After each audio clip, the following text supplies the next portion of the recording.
Our next guest is Gerald Celente, trend forecaster extraordinaire and publisher of the Trends Journal. Now, Gerald has made some pretty bold remarks on American militarism, saying it would lead to a global holocaust. So I first asked Gerald where the next future military threat for America is today. Here's what he had to say. You never know where it's going to come from, and it doesn't have to be nuclear. In 2000, I was asked to be a keynote speaker at VMI, Virginia Military Institute. And they brought me down to speak about new millennium warfare. Because there's this saying that generals are always fighting the last war. So I was there to tell them what the new war would look like and how it would be fought. It doesn't have to be nuclear. It could be dirty bombs. It could be weapons of mass destruction. It could be biological warfare. And now, of course, it could be something that brings down a nation in many different ways, whether economically, biologically, and it could be nuclear.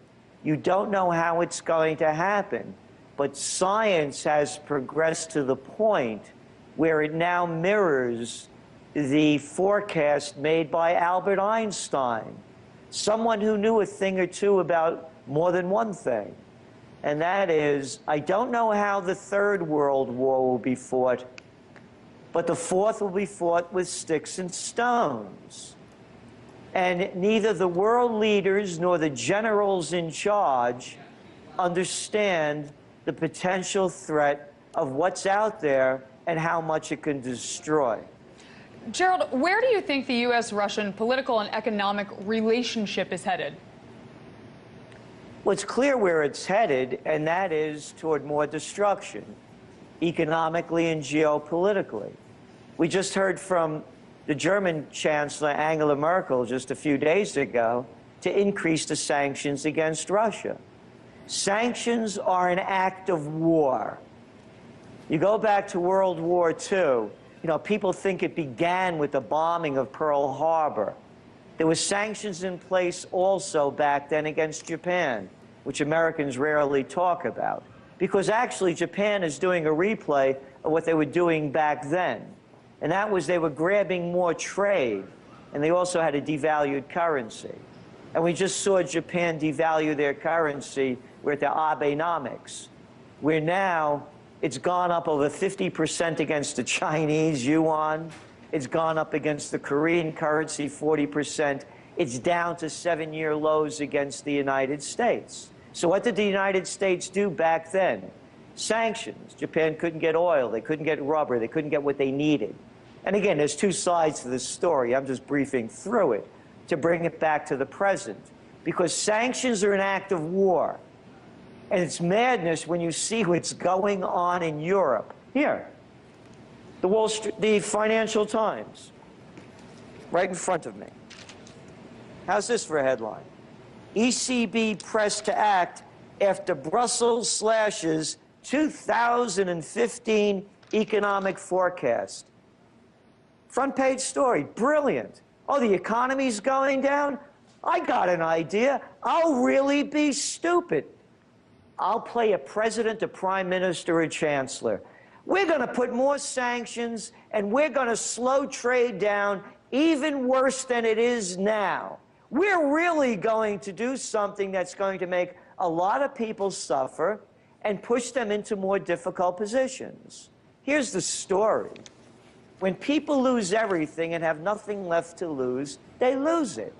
And what they're doing with these sanctions and acts of war are they're turning volatile situations into ones that are going to explode and ignite into war.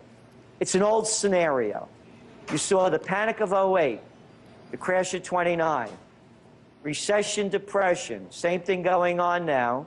Recessions are coming up, depressions are coming, they're there, they have been. Currency wars, trade wars, world wars. The world is now entering a currency war. Name the currency, the ruble, the yen. Go around the world. You can see what's going on, and you can see where it's going. Gerald, Q3 GDP growth in the U.S. came in at 3.5% annualized pace last quarter. And one standout for me was the contribution of defense spending. Now, the pickup in military spending contributed a lot to GDP growth. So with Obama re-engaging in the Middle East, do you think the drawdown in U.S. military spending, is it over? Oh, no, it's going to increase. Now that the Republicans are in office, and when you looked at the debate going on for the last several months, is Obama doing enough for more war? Again, current events form future trends. That's the business of the Trends Research Institute. We look at cause and effect. Here's a nice little headline for you. Obama to seek congressional backing for campaign against Islamic State. Yay, more money for more war. And now who you're going to see take over the Senate Foreign Services Committee, or words to that effect, the one that spends more dough for military, is John McCain, who keeps calling for more war every day. So no, it's going to be more spending on more war as the economy declines. You read that 3.5 number of GDP growth, but go back to the other ones throughout the year. And now look how things are softening again. So this is an inflated number. At the same time, you see new studies coming out where Americans' median wealth that they have is down below 1989 levels. So no, there's no recovery. It's a cover-up. The equity markets are doing fine because of all the cheap money pumped into the system and record low interest rates. The jobs stink overall. So do you think the American media has given a balanced portrayal of the important issues surrounding Iraq and the Islamic State? What do you think there? Well, they're prostitutes. That's what I call them. Look, this is the same media. You know, I'm a guy that's old enough to remember the Vietnam War. You know, I was prime draft bait in those days. And I remember how the Gulf of Tonkin incident came out. A big lie. It didn't happen the way they said it did. Look how the media took us to war against Afghanistan. Look what they did for Iraq. We did a story in the Trends Journal, and I will send it to you, and a lot of the information came from Scott McClellan, who was the former mouthpiece under the Bush administration, with quotes coming from the major media, be it Katie Couric, who was with CBS at the time, Charles Gibson from ABC, one of the women from CNN, saying all the pressure that they got from the White House to sell the party line. Not my lines, their lines. They say it. It's the same thing going on now.